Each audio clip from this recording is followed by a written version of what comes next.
Hi friends, అందరికీ నమస్కారం. ఈ నెల 12వ తేదీన ముఖ్యమంత్రిగా చంద్రబాబు నాయుడు గారు ప్రమాణ స్వీకారం చేస్తున్న సందర్భంగా అదే రోజున మహిళలకు సంబంధించి కొన్ని కీలక అప్డేట్లు విడుదల చేయబోతున్నట్లు, టోటల్ గా 3 పథకాలకు సంబంధించిన మహిళల యొక్క బ్యాంక్ ఖాతాలకు డబ్బులు విడుదల చేసే అవకాశం ఉన్నట్లు, ఆ యొక్క 3 పథకాలు ఏమిటి, అలాగే వాటికి సంబంధించిన ఎలిజిబిలిటీలు కూడా విడుదల చేయడం జరిగింది. అలాగే తప్పనిసరిగా మహిళలకు సంబంధించి ప్రతి నెల 1500 రావాలంటే ఒక కార్డు అనేది మీ దగ్గర అయితే ఉండాల్సి ఉంటుంది. ఆ కార్డు అనేది ఏమిటి, దీనికి సంబంధించిన అర్హతలు అనేది ఏమిటి, పూర్తి సమాచారం ఇప్పుడు నేను మీకైతే తెలియజేస్తాను. ఇలాంటి తాజా అప్డేట్స్ ఎప్పటికప్పుడు మీ యొక్క మొబైల్ ఫోన్ లో నోటిఫికేషన్ రావాలనుకున్నట్లయితే తప్పనిసరిగా viral Vasu YouTube channel subscribe చేయండి. అలాగే ఈ యొక్క వీడియోను లైక్ చేయడం మాత్రం మర్చిపోవద్దు. మీరు లైక్ చేయడం ద్వారా ఇలాంటి ఫాస్టెస్ట్ అప్డేట్స్ ఎప్పటికప్పుడు నేను మీకు నోటిఫికేషన్ అందజేస్తూ ఉంటాను. ఈ నెల 12వ తేదీన ముఖ్యమంత్రిగా చంద్రబాబు నాయుడు గారు ప్రమాణ స్వీకారం చేయబోతుండగా అదే రోజున పలు కీలక ఫైళ్ల మీద సంతకం పెట్టడం జరుగుతుంది. ఇందులో మహిళలకు సంబంధించి ముందుగా కనుక చూసుకున్నట్లయితే మహాలక్ష్మి పథకం ద్వారా ప్రతి మహిళకు 1500 రూపాయలు అందజేస్తామని హామీ అనేది ఎన్నికల సమయంలో అయితే ఇవ్వడం జరిగింది. కాబట్టి ఈ యొక్క పథకానికి సంబంధించి ఇప్పటికే కర్ణాటక అలాగే తెలంగాణలో ఈ యొక్క పథకాన్ని ఇప్పటికైతే ప్రారంభించడం జరిగింది. ముందుగా కర్ణాటక విషయానికి కనుక వచ్చినట్లయితే కర్ణాటకలో గృహలక్ష్మి పథకం ద్వారా ప్రతి మహిళకు ప్రతి నెల 2000 రూపాయలు అనేది 1వ తేదీని వారి యొక్క బ్యాంక్ ఖాతాలకు డబ్బులు అనేది జమ చేస్తున్నారు. ప్రతి నెల ఈ యొక్క రేషన్ కార్డు అంటే కర్ణాటక వ్యాప్తంగా ఎవరికైతే రేషన్ కార్డు కలిగి ఉన్నారో రేషన్ కార్డులో ఒక మహిళకు మాత్రమే గృహలక్ష్మి పథకం ద్వారా ప్రతి నెల 2000 రూపాయలు అనేది ఆ యొక్క మహిళ యొక్క బ్యాంక్ ఖాతాకి అయితే జమ చేస్తున్నారు. ఇది కర్ణాటకకి సంబంధించి. అలాగే తెలంగాణలో కూడా మహాలక్ష్మి పేరుతో ఈ యొక్క పథకానికి సంబంధించిన మహిళలకు ఈ యొక్క పథకం ద్వారా ప్రతి నెల 2500 రూపాయలు అందజేస్తామని హామీ అయితే ఇవ్వడం జరిగింది. కాబట్టి ఇప్పటి వరకు ఈ యొక్క ఎన్నికలకు సంబంధించిన కోడ్ అనేది అమల్లో ఉండడంతో ఈ యొక్క మహాలక్ష్మి పథకాన్ని తెలంగాణ ప్రభుత్వం వాయిదా అనేది వేస్తూ వస్తోంది. ఈ నెల చివరాఖరులో ఈ యొక్క మహాలక్ష్మి పథకం ప్రారంభించబోతున్నట్లు సమాచారం అయితే ఉంది. ఇకపోతే ఆంధ్రప్రదేశ్ కి సంబంధించి కనుక చూసుకున్నట్లయితే అధికారంలోకి వచ్చిన వెంటనే చంద్రబాబు నాయుడు గారు ఇవ్వబోయే 6 గ్యారంటీల పథకాల్లో భాగంగా మొదటిది మహాలక్ష్మి పథకం. ఈ మహాలక్ష్మి పథకం ద్వారా ప్రతి మహిళకు నెలకు 1500 రూపాయలు అందజేస్తామని హామీ అయితే ఇవ్వడం జరిగింది.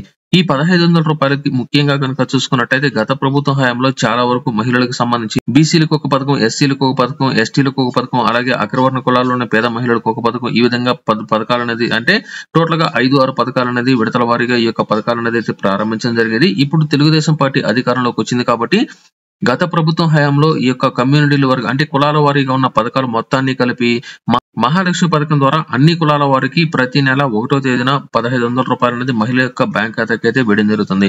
దీనికి సంబంధించిన అర్హతలు ఏమిటంటే తప్పనిసరిగా ప్రతి మహిళకు అంటే ఆ యొక్క మహిళ ఎవరైతే అప్లై అనేది చేసుకుంటున్నారో ఆ యొక్క మహిళకు తప్పనిసరిగా రేషన్ కార్డు అనేది కలిగి ఉండాల్సి ఉంటుంది. రేషన్ కార్డు అనేది కలిగి ఉండి తప్పనిసరిగా ఆ యొక్క కుటుంబంలో ఒక మహిళకు మాత్రమే ఈ యొక్క పథకాన్ని అయితే అమలు చేయడం జరుగుతుంది. ఎవరికైతే 18 సంవత్సరాలు పైబడిన మహిళలు ఉన్నారో ఆ మహిళకు మాత్రమే ఈ యొక్క పథకం ద్వారా 1500 రూపాయలు అనేది ప్రతి నెల అయితే విడుదల చేయడం జరుగుతుంది.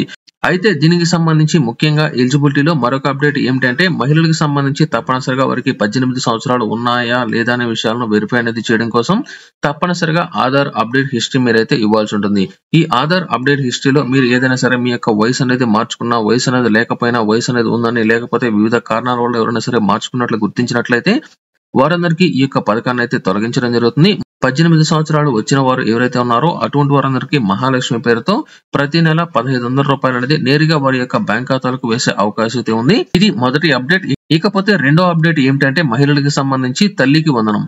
తల్లికి వందనంకు సంబంధించి గత ప్రభుత్వం హయాంలో అమ్మఒడి పథకాన్ని అయితే ఉండేది. ప్రస్తుతం ఈ యొక్క అమ్మఒడి పథకాన్ని పూర్తిగా తొలగించి కొత్తగా తల్లికి వందనం అనే పేరుతో విద్యార్థులు అందరికీ సంబంధించి కుటుంబంలో ఎంతమంది విద్యార్థులు చదువుకుంటే అంతమందికి తల్లికి వందనం పేరుతో 1500 రూపాయలు అనేది వారి యొక్క బ్యాంక్ ఖాతాలు అయితే వేయడం జరుగుతుంది. గత ప్రభుత్వ హయాంలో 1500 ఇస్తామని చెప్పి 13,000 మాత్రమే ఇవ్వడం జరిగేది.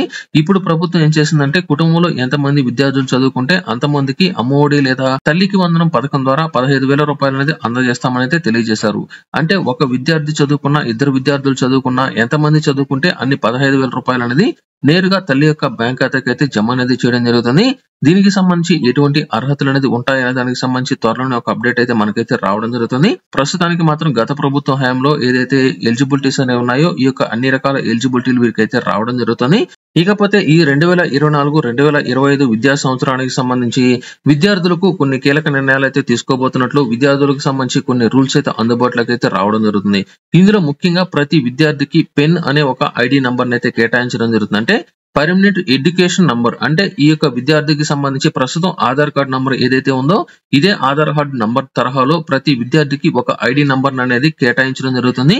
ఈ ఐడి నంబర్ యొక్క ఉద్దేశం ఏమిటంటే ఒక విద్యార్థి ప్రస్తుతం ఒక పాఠశాల నుంచి వేరొక పాఠశాలకు వెళ్లాలన్నా ఒక డిస్ట్రిక్ట్ నుంచి వేరొక డిస్ట్రిక్ట్ వెళ్లి విద్యార్థి చదువుకోవాలనుకున్నా లేదా ఒక రాష్ట్రం నుంచి పక్క రాష్ట్రాలకు వెళ్లి చదువుకోవాలనుకున్నా ఇటువంటి సమయంలో ఏమవుతుందంటే ఆ యొక్క విద్యార్థికి సంబంధించిన టీసీ తీసుకోవాల్సి ఉంటుంది, అలాగే మైగ్రేషన్ సర్టిఫికేట్ తీసుకోవాల్సి ఉంటుంది.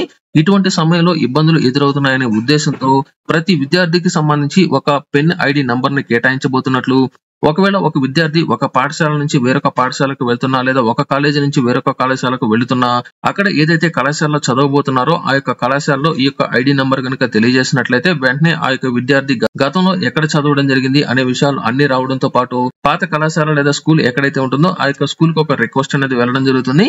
పాత స్కూల్లో వారు యాక్సెప్ట్ అనేది చేసిన వెంటనే అతనికి సంబంధించిన టీసీ అలాగే వారికి సంబంధించిన మైగ్రేషన్ సర్టిఫికేట్ అన్ని ఈ యొక్క కొత్త కళాశాలకు లేదా కొత్త స్కూల్ కి అయితే రావడం జరుగుతుంది. అంతేకాకుండా స్టూడెంట్ మానేశారా లేకపోతే చదువుతున్నారన్న విషయాలను ఎప్పటికప్పుడు మానిటరింగ్ చేసే విధంగా కూడా ఈ యొక్క చర్యలు చేపట్టబోతున్నట్లు ఈ సంవత్సరం నుంచి ఈ యొక్క రూల్స్ అందుబాటులోకి అయితే రావడం జరుగుతుంది. ప్రతి విద్యార్థికి తప్పనిసరిగా స్కూల్లో జాయిన్ అనేది అయిన వెంటనే వారికి సంబంధించిన ఐడి నంబర్ అనేది కేటాయించడం జరుగుతుంది. విద్యార్థి పేరు, పుట్టిన తేదీ, తల్లిదండ్రుల వివరాలు, అడ్రస్ వంటి వివరాలు అనేది తప్పనిసరిగా సెంట్రల్ గవర్నమెంట్ కి సంబంధించిన వెబ్సైట్ లో రిజిస్ట్రేషన్ అయితే చేయడం జరుగుతుంది. ఇకపోతే అమ్మఒడి పథకానికి సంబంధించిన పేమెంట్ ఎప్పుడు వేస్తారో గనుక చూసుకున్నట్లయితే స్కూల్ ప్రారంభించిన వెంటనే అమ్మఒడి పథకానికి సంబంధించిన పేమెంట్ అనేది గత ప్రభుత్వ హయాంలో అయితే వేయడం జరిగేది.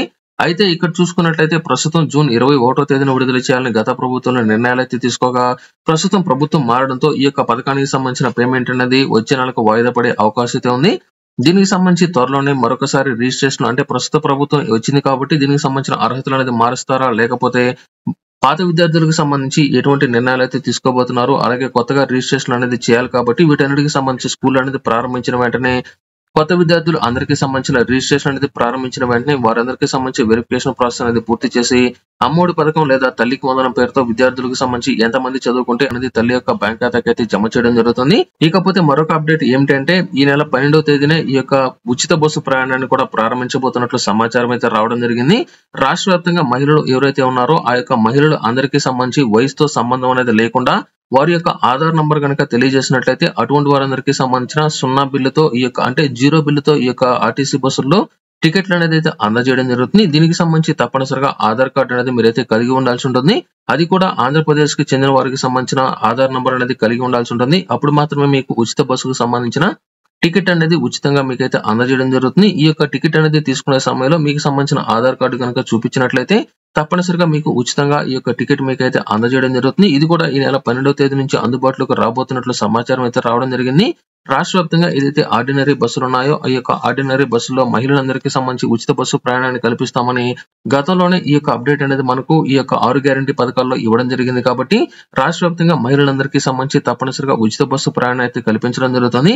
దీనికి సంబంధించి మహిళలకు సంబంధించి తప్పనిసరిగా ఆధార్ కార్డు అనేది అయితే కలిగి ఉండాల్సి ఉంటుంది. లేదా మీకు సంబంధించిన ఓటర్ ఐడి కార్డు కానీ లేదా రేషన్ కార్డు కానీ ఏదైనా సరే ఆంధ్రప్రదేశ్ కు సంబంధించిన గుర్తింపు కార్డు మీ వద్ద కనుక ఉన్నట్లయితే ఆ యొక్క గుర్తింపు కార్డుకి సంబంధించిన నంబర్ అనేది ఎంటర్ చేసి మీకు సంబంధించి ఉచిత బస్సు ప్రయాణాన్ని అయితే కల్పించడం జరుగుతుంది. ఇది ప్రస్తుతానికి మహిళలకు సంబంధించి ఈ నెల 12వ తేదీ తర్వాత తీసుకోబోయే 3 కీలక అప్డేట్లు.